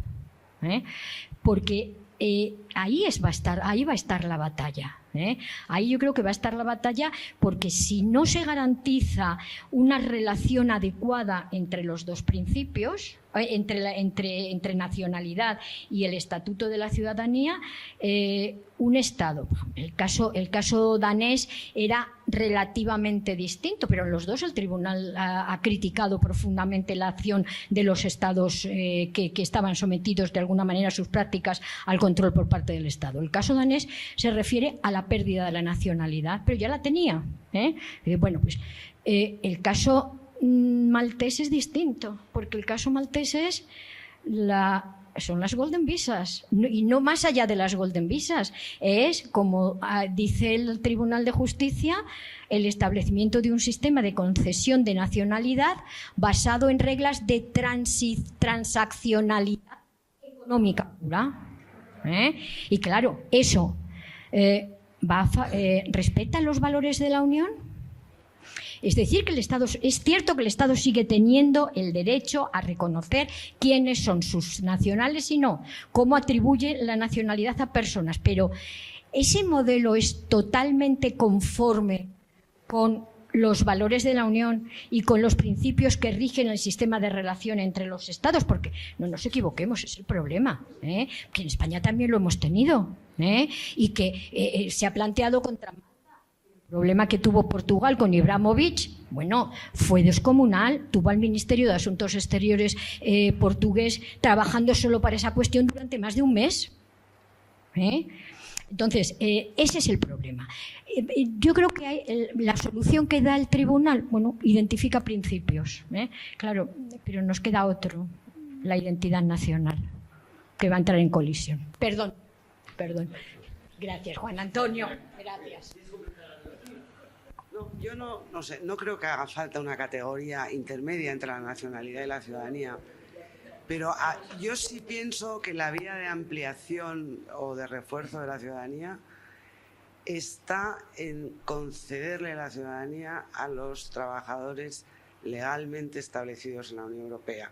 Y de hecho hay muchas normas en derecho internacional privado, bastantes, que lo primero que se dice es no discriminación entre nacionales extranjeros, igual que contribuyen al desarrollo económico o político o lo que se quiera, y están integrados de la misma manera, ¿por qué no darles la ciudadanía? Yo no creo que el momento sea ese, ni se esté preparado, porque de hecho, pues si no hay quien mueva la política de inmigración, pero la vía de ampliación me parece que es esa. No creo que lo vayamos a ver, pero la vía de ampliación... Recupero esta antorcha. Teníamos entonces otra pregunta. ¿Tienes el micrófono o vas...? No sé cómo me dice. Sí. Bueno, yo quería seguir con el tema de la ciudadanía en este caso, y también primero agradecer a los profesores que han tenido por aquí. En el tema de la ciudadanía siempre he tenido como una cuestión, queremos promover lo que es ciudadanía europea, sentirnos europeos, pero a veces digo, España no tiene acuerdos de doble nacionalidad con Francia, Portugal. Una persona que, por ejemplo, un polaco ha vivido 20 años aquí, no accede a esa posibilidad de nacionalidad y tiene que renunciar a una o se queda con la misma. Como que se sigue sintiendo un poco diferente en ese momento, o sea, quiero reconocer a la ciudadanía europea. Yo porque la verdad es que yo me he cambiado la nacionalidad hace poco. Mi familia viene de Rumanía, entonces me tuve que cambiar la nacionalidad, pero me gustaba un montón que seguir teniendo la doble. Pero sigues teniendo esa diferencia, pero dices tú, estás dentro de la Unión, tenemos los mismos derechos y mismas visiones, y es como, ¿por qué no puedes conceder la doble nacionalidad si tenemos una nación igual, mismo derecho y todo eso? Muchas gracias. Gracias. Porque no hay tratado de doble nacionalidad, como usted misma ha dicho, y los que España tiene, llevamos toda la vida pensando en denunciarlo. Pero tendría que ser un derecho que tendría que estar recogido en la noción de ciudadanía, el derecho a adquirir una segunda nacionalidad de Estado miembro en un plazo abreviado de 2 años de residencia, de 3. Pero por ahí no van los tiros, creo yo. Ya tiene ventajas. Pero a mí lo que se plantea la duda es para qué queremos una doble nacionalidad como nuestro movimiento. Si no les queremos dar poca falta entre ¿Qué otras. más me aporta el ser también francesa o el ser también alemana? Pero esto que nos lo diga precisamente ella. En el fondo hay un sentimiento, al final hay un sentimiento nacional. Que es gente que, por ejemplo, muchos migrantes se han ido a otros países y llevan muchos años viviendo en sus países, apenas tienen hijos en los países y hacen una vida allí. Y es verdad, yo lo veo, pero también estás en este país y sigues dando tu tarjeta de extranjero aún. Es eso, te sientes algo diferente. Pero con el NIE. Claro. Ya, es un sentimiento anímico de identidad, de alguna manera. Muy bien, ¿alguna otra pregunta? Sí, por favor. ¿Quieres el micrófono? No, alzas la voz. Yo creo que no solamente, bueno, muy interesante las presentaciones y Sí, se me olvida siempre, pero es ¿quién eres? ¿Quién eres? yo soy quisiera saber. Pero yo preguntando bueno, yo soy Héctor Casanueva, soy profesor en la Universidad de Canadá, en el Instituto de Análisis Económico y Social, soy miembro del Movimiento Europeo hace muchísimos años y bueno, creo que un título adicional que tengo es que soy amigo del bachiller. Es muy importante. Bueno, no, lo que quería comentar es que me parece muy interesante lo que se ha presentado por parte de los panelistas sobre ciudadanía europea. Y lo que sí me provoca una reflexión es que naturalmente tiene que ser así el concepto de ciudadanía vinculado desde el punto de vista jurídico, de esta ¿verdad? De nacionalidad, de derechos. Lo que se ha hablado aquí fundamentalmente ha sido ese concepto, ciudadanía como un conjunto de derechos que finalmente protegen al ciudadano. Y en este caso al ciudadano de cada uno de los estados. Pero a mí me llama la atención que no hemos hablado mucho, se ha mencionado la identidad, pero no hemos hablado mucho de lo que a mí me parece que es un factor fundamental en la ciudadanía, que es la ciudadanía desde el punto de vista cultural. A mí me parece que se ha ido construyendo a lo largo de los años y gracias a los programas comunes de carácter cultural y especialmente gracias al programa Erasmus creado, ya lo sabemos, por Manolo Marín, bueno, y un grupo de personas, pero sí, en una de las aportaciones de España a esta idea de Europa y a la idea de la ciudadanía europea, pero vista desde el punto de vista de la cultura. Sentirse ciudadano europeo culturalmente. Y a eso, digo, aporta el programa Erasmus, y todos los otros programas comunes que han permitido la movilidad entre los jóvenes, ¿no? Una cultura Erasmus, una generación Erasmus, ha sido muy importante. Y además hay un programa que no se menciona mucho, pero que es muy importante, creo, y que generó incluso en el caso de Ucrania ciertos movimientos de los jóvenes a favor de esto, que es el programa de la Europa Creativa. Ese es un programa tremendamente importante que da pie a que se vayan generando lazos culturales a través de la creación artística, cinematográfica, etc. Entonces, yo finalmente a lo que voy es a esto. Ciudadanía europea, sí. Desde el punto de vista jurídico está clarísimo. Pero ciudadanía cultural europea creo que es muy importante reivindicar. Gracias. ¿Algún comentario por parte de los panelistas?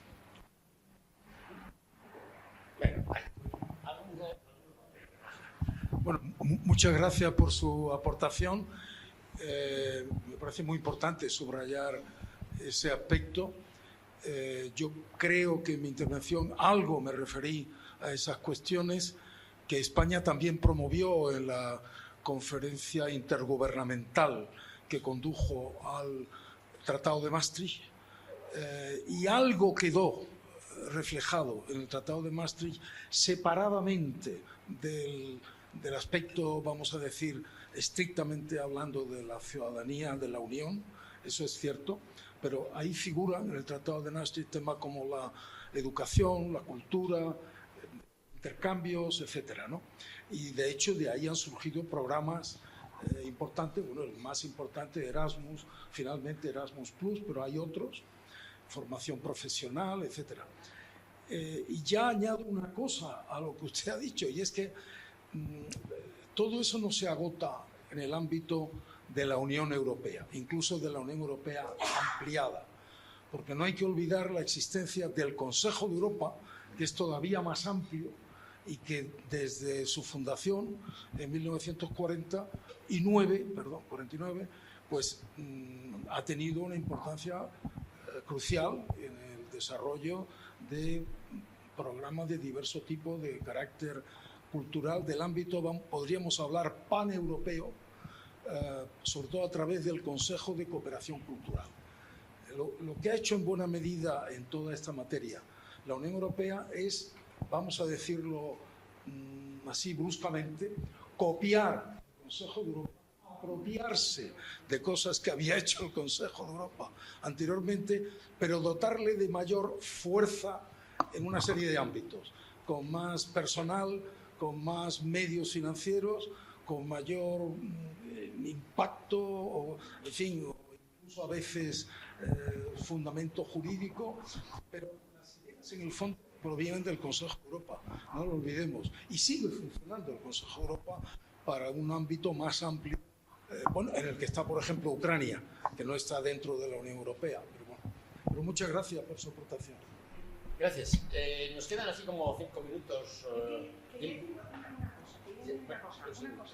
Para lo del tema de no sé si este tipo de iniciativas podría tener cabida en algo que no hemos mencionado porque estuvimos valorando para Antonio y yo, la iniciativa legislativa popular, la recolecta de 1 millón de firmas en determinados países que tienen una serie de requisitos.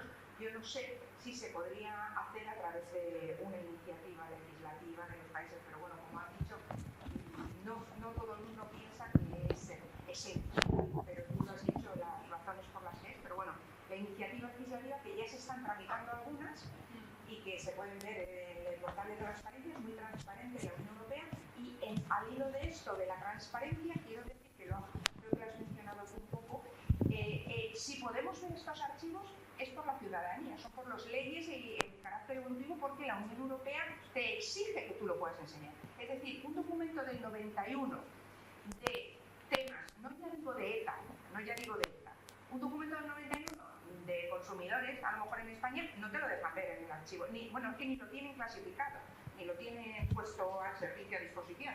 Yo he pedido cosas de Máximo Cajal, o he pedido cosas, es que ni te informan, ni te lo dejan ver, o sea, está todo que no se puede ver nada. O sea, que también tengamos en cuenta que la ciudadanía implica cosas como algo tan básico como que es un historiador puede hacer su trabajo. Yo siempre he comparado con un fontanero que va a tu casa sin la caja de herramientas. Pues es que los historiadores, ¿con qué trabajamos? Luego decimos que se dicen cosas de la historia, pero es que nosotros trabajamos con evidencias y utilizamos un método y no decimos cualquier cosa. Todo lo que digan los demás que es historia, no. Tenemos nuestros congresos, nuestras revistas científicas, o sea que no se puede decir cualquier cosa. No es verdad esto de que los historiadores se puedan... No. Entonces, pues bueno, yo también quiero decir eso de la iniciativa. Pues sí. Estuvimos hablando de que hemos tenido es que hemos tenido toda nuestra biblioteca. Bien, gracias.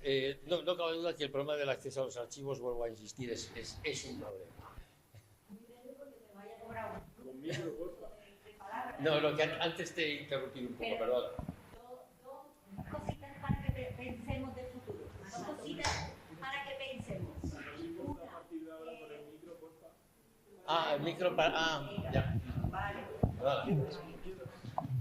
Mira, quédate ahí ya. Dos cositas muy breves. Una, ¿podemos dar derechos de ciudadanía a los residentes permanentes? A lo mejor podemos pensar en eso. Porque al que le hemos dado la residencia permanente lo queremos como si fuera nuestro. Héctor, por ejemplo. Tú eres residente permanente, ¿no? Ya eres español. Pues entonces ya no me sirve de ejemplo, pero podríamos pensar en eso. Y otra cosita así como un guioncito. ¿Y las obligaciones del ciudadano europeo? ¿Podemos unificar obligaciones del ciudadano europeo?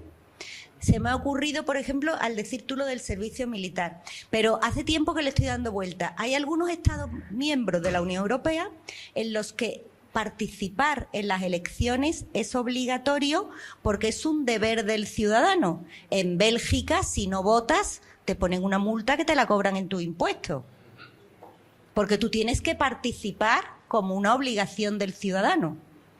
¿Solamente tenemos una cartera de derechos por ser ciudadanos europeos? ¿O también podemos establecer que tenemos que colaborar con la creación de la Unión Europea, con el mantenimiento de la Unión? No digo pagar impuestos, pero tener una cierta prestación con la Unión Europea. Yo lo dejo apuntado para que pensemos en temas de frontera. Lo de la e-ciudadanía de los estonios, les mandaremos que se lea la nota y pongan otra vez que se les ha olvidado. Gracias. Bueno, yo no sé si a lo mejor se nos termina el tiempo. No, tenemos... Bueno, vamos a ver. Creo que has planteado dos preguntas. La primera, yo creo que si entiendo bien, ¿no? La extensión de los derechos de ciudadanía, no solamente a los nacionales de los estados, de los demás estados miembros, sino también a los residentes permanentes. ¿Te referías a los residentes permanentes de terceros estados? De terceros estados. Bueno, es que eso. Bueno, tú siempre puedes en tu legislación nacional extender el derecho de participación en elecciones locales a otras personas. Eso lo puede hacer, pero con ámbito exclusivamente en ese Estado miembro, sin efectos para otros Estados miembros. Para que tenga efectos en otros Estados miembros, tiene que ser un cambio en los tratados y en el derecho derivado. Yo creo que no hay otra fórmula.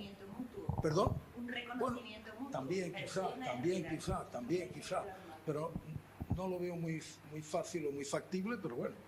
Y luego, respecto a lo segundo, que ahora ya se me ha olvidado.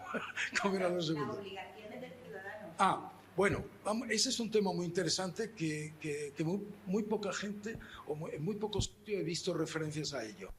Políticamente se vende muy mal. Perdóname. Que políticamente se vende muy mal. Bueno, tener obligaciones. Pues quizá. Bueno, pero déjame que te diga.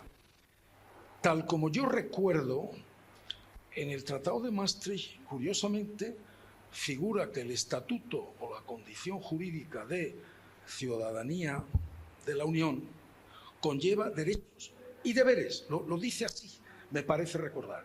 Pero luego habla solamente de derechos y no incluye explícitamente ningún deber. Parece como que quede implícito, no estoy muy seguro, no sé si el Tribunal de Justicia ha tenido ocasión de pronunciarse sobre eso, que haya ciertos deberes, por ejemplo, de lealtad a la Unión, de lealtad a los valores esenciales de la Unión. Se me ocurre como que puede haber un desarrollo jurisprudencial en ese sentido. Si se trata ya de articular obligaciones específicas, ya me cuesta un poco más de trabajo. Habría que ver, no sé, seguro, tengo entendido que hay algún estudio o alguna, pero ahora mismo no te podría decir nada concreto que hubiese sobre eso. Pero alguien lo ha señalado ya, que qué pasa con esos deberes potenciales de la ciudadanía. ¿Dónde están esos deberes potenciales de la ciudadanía? Está por ver. Mónica, ¿quieres hacer algún comentario adicional? Eres muy bravo. Lo que he visto en una sentencia del tribunal, no sé si es una de las que tú has citado. El vínculo de nacionalidad lo hemos entendido siempre, desde el 19, como un vínculo de lealtad. Un vínculo de lealtad. Y en la propia nacionalidad hay ya estudios que están, y lo dice el tribunal, que se va a una noción instrumental de la nacionalidad. Pues no sé qué quiere decir con instrumental, pero supongo que quiere decir, pues si te vienen estos 700.000 extranjeros, ¿qué más da? Para ti son un instrumento porque tienes que construir carreteras, pongamos por caso. Entonces, esa noción de la nacionalidad, como la hemos estudiado, de un vínculo de solidaridad y lealtad, se está descafeinando. Se está descafeinando. Es lo único que quería decir, que te lo decía a ti. No, pero es que es interesante, yo creo. Perdón. Todo eso me hace pensar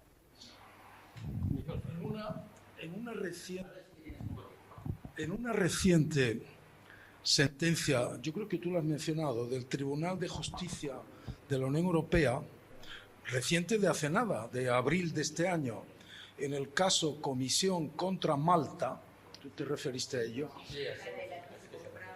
El tribunal, entre otras cosas, hay que leer con mucho cuidado esa sentencia. Entonces dice de la ciudadanía europea que es una de las principales expresiones concretas de la solidaridad que constituye el fundamento mismo del proceso de integración y que es parte integral de la identidad de la Unión Europea.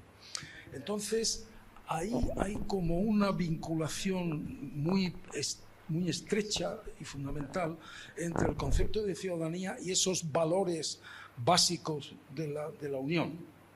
Entonces, parece deducirse implícitamente que eso no es solamente una solidaridad entre los Estados miembros, que sin duda lo es, sino que también de alguna forma alcanza a los ciudadanos mismos.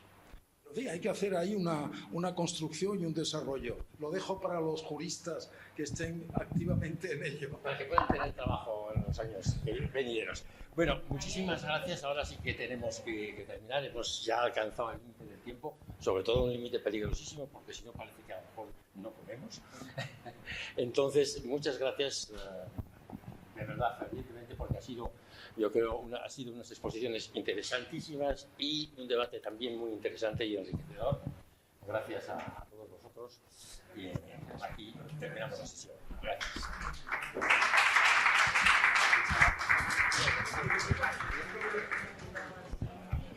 Perdona, que tienes aquí todos tus... El memorándum este está en internet. Mira, pues sí, porque si no...